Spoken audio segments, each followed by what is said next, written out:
o el dulce de leche. Si hay un clásico nacional, bien argento, es la inflación. Y vamos a darle la bienvenida a un investigador de la Universidad Nacional de San Juan, que lo conocimos en tiempos de pandemia, porque junto con un conjunto de investigadores y aplicando fórmulas matemáticas, estadísticas, empezó a proponer las proyecciones respecto de cómo se iba a comportar la curva de contagios. Y la verdad es que fue muy consistente esa tarea. Con una metodología análoga, hoy han migrado su tarea y están haciendo este ejercicio predictivo, estadístico, respecto de la inflación. ¿De quién estamos hablando? Del doctor Daniel Patiño, a quien le damos la bienvenida. Daniel, bienvenido. Muchas gracias por acompañarnos. Un gusto estar nuevamente con ustedes. Es así, ¿no? Digamos, tomaron una metodología similar, semejante a la de la pandemia y dijeron, bueno, vamos por la nueva pandemia, la nueva vieja pandemia, la de la inflación, ¿no? Sí, exactamente. Nosotros trabajamos con los datos oficiales del INDEC, procesando lo que es la serie temporal de lo que es el IPC. Y bueno, a partir de esos datos, los procesamos prácticamente con la misma metodología que veníamos haciendo el caso de propagación, el número de casos de COVID, aplicado a esta nueva serie temporal, que en este caso es el IPC, de importancia en estos momentos para Argentina. Y bueno, dijimos, bueno, vamos a hacer de nuevo una predicción, una estimación en la predicción del índice inflacionario para los argentinos. ¿Y cómo está funcionando, digo, en función de la tarea que han venido realizando y la verificación después respecto de los datos que ha informado el INDEC? Sí, nos ha dado con un margen de error por debajo del 5% en la mayoría de las predicciones que hemos ido tomando. En algunos casos inclusive fue exactamente el mismo valor que dio el INDEC. Por lo tanto, de alguna manera es un proceso que tiene un protocolo que de alguna manera nos confirma y lo vamos validando mes a mes ese dato y efectivamente, bueno, tenemos buenos resultados en ese sentido. La predicción funciona, el modelo matemático está funcionando. Sí, funciona. Es decir, siempre nosotros hemos trabajado no solamente con la serie temporal que da el INDEC, sino con algunas series subyacentes que trabajamos, como por ejemplo la aceleración, que es un índice propio que nosotros propusimos y que nos da una idea de que si bien la inflación, por ejemplo, puede estar bajando, la aceleración puede estar subiendo, con lo cual eso indica que en los próximos meses la inflación va a subir.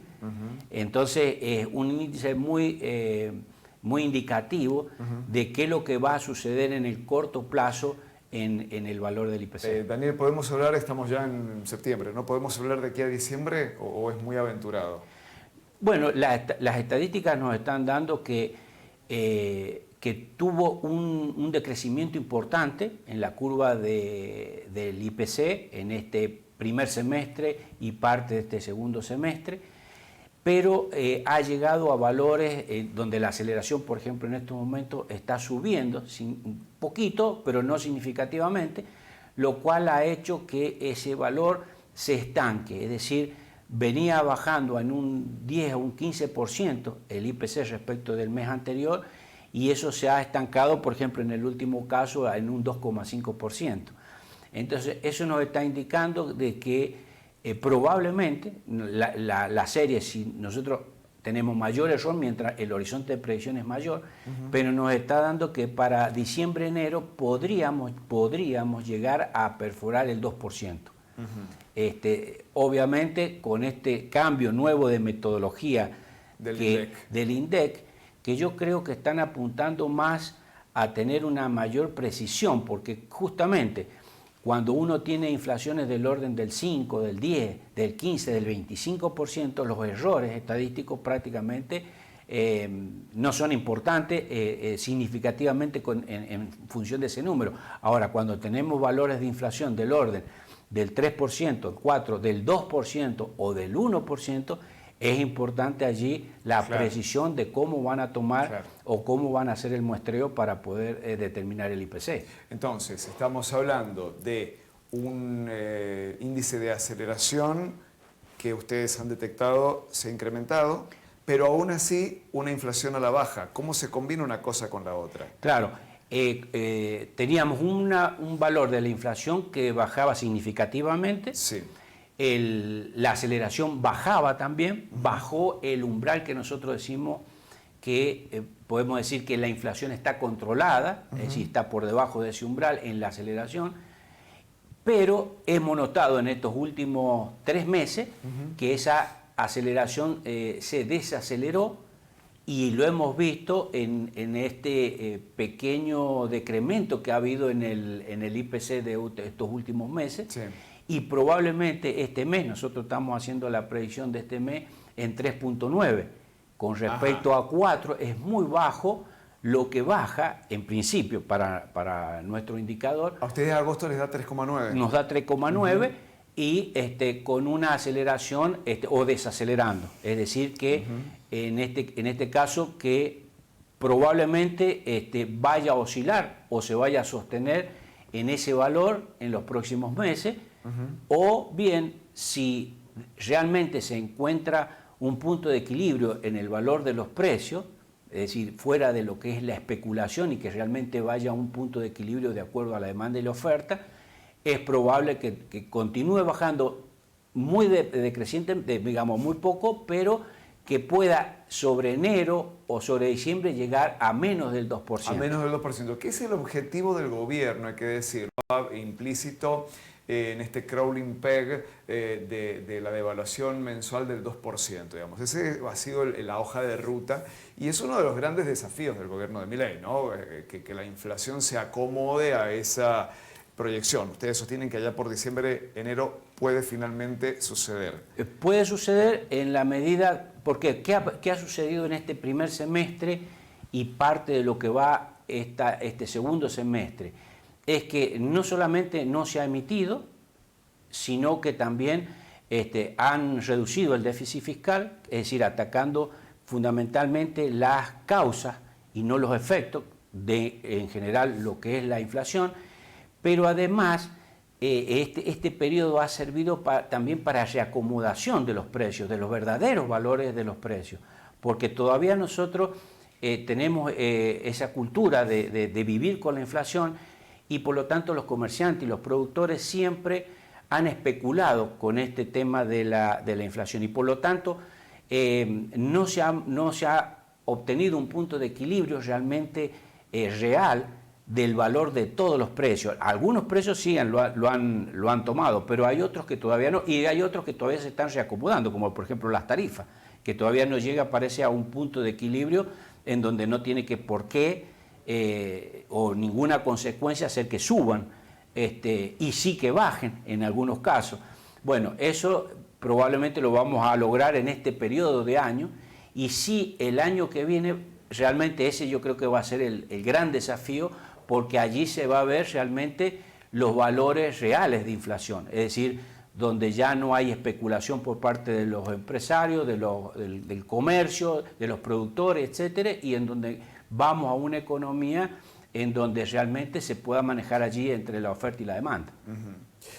Bueno, ahí se plantean varios aspectos que son polémicos, ¿no? El tema de identificar como único motivo de la inflación la emisión monetaria y el déficit fiscal, o entender que la inflación es multicausal, ¿no? Y que hay otra cantidad de variables en el medio. Sí, yo no soy economista, ¿no? Pero uno lo poco que por allí lee, porque en este caso para trabajar en estas estadísticas de alguna manera se tiene que formar uno y estudiar y observar cómo es el efecto de la inflación. Y bueno, en realidad la teoría y la evidencia empírica muestra eso. Todos los economistas, inclusive en los mismos países de Israel y Japón que han tenido inflaciones importantes, han podido lograr bajar la inflación con esto que estamos diciendo, es decir, la emisión monetaria y el déficit fiscal es la causal principal, no digo que es la única, pero es la principal. Es decir, uno no puede gastar más de lo que uno puede producir, o sea, eso es algo lógico, que es de la vida cotidiana, familiar, de que no podemos gastar más de lo que entra a la casa. Ahora, cuando cuando gastamos más de la cuenta, y bueno, hay dos opciones: endeudarnos, que es lo que normalmente puede suceder, o en el caso de los estados, emitir dinero para poder satisfacer ese déficit. Pero llega un punto en donde aquellos acreedores, bueno, dicen ya no le prestamos más a esto porque son insolventes, sí. Y bueno, ya entonces ahí vienen los problemas y los colapsos en general en las economías.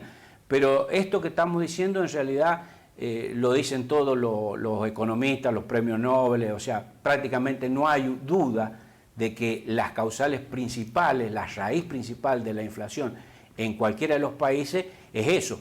De hecho, por ejemplo, Estados Unidos y muchos de los países europeos en la época de pandemia venían a hacer tour inflacionario, como se le llamaba. ¿Qué es lo que era esto? Y bueno, de ver, porque ellos sabían que iban a tener que emitir dinero y por lo tanto la inflación iba a subir, a ver cómo se podía convivir con inflación, con índices de inflación importantes. Aprender a vivir con inflación. Aprender a vivir con inflación, a producir con inflación, a claro. consumir con inflación, sí, sí. a planificar con inflación. Sí, sí. Y entonces dijeron, bueno, vamos a ir a estos lugares, ¿a dónde? Argentina, especialistas de estos tipos de convivir y de vivir con la inflación, para poder ver qué podían hacer. Indudablemente pasó la pandemia, bajaron los valores de emisión monetaria y evidentemente se ve reflejado también en una baja de la inflación en esos países. Recuerdo cuando trabajaban en época de pandemia con las proyecciones de las curvas de contagio y demás, que habían generado una red nacional argentina. En este caso, ¿es una iniciativa acá de San Juan de ustedes o hay algún vínculo con otros puntos del país? Tenemos vínculo con otras consultoras privadas que ellas en realidad lo que hacen es muestrear. Claro. Hacen un muestreo mucho menos significativo que el INDEC, claro. Y entonces podemos allí compartir algunos datos, ellos muestreando y nosotros a partir del modelo matemático. Entonces claro. Uno puede compartir y más o menos los índices están en ese orden, o sea claro. Que de alguna manera nos da la confianza de que muestreando, por supuesto menos significativamente, nos están dando más o menos los mismos valores. Bueno. 3,8 es la predicción. 3,9. 3,9. Va a estar por ahí. La predicción para el IPC de agosto, que entiendo se va a dar a conocer esta semana. Y alrededor del 2%, o a lo mejor menos, allá por diciembre, enero, lo dijo Daniel Patiño. Gracias, Daniel. Muchas gracias por acompañarnos. El doctor Daniel Patiño, investigador de la Facultad de Ingeniería del Instituto de Automática, ¿no? De la Universidad Nacional de San Juan. Pasó por aquí por banda ancha. Pausa, ya volvemos.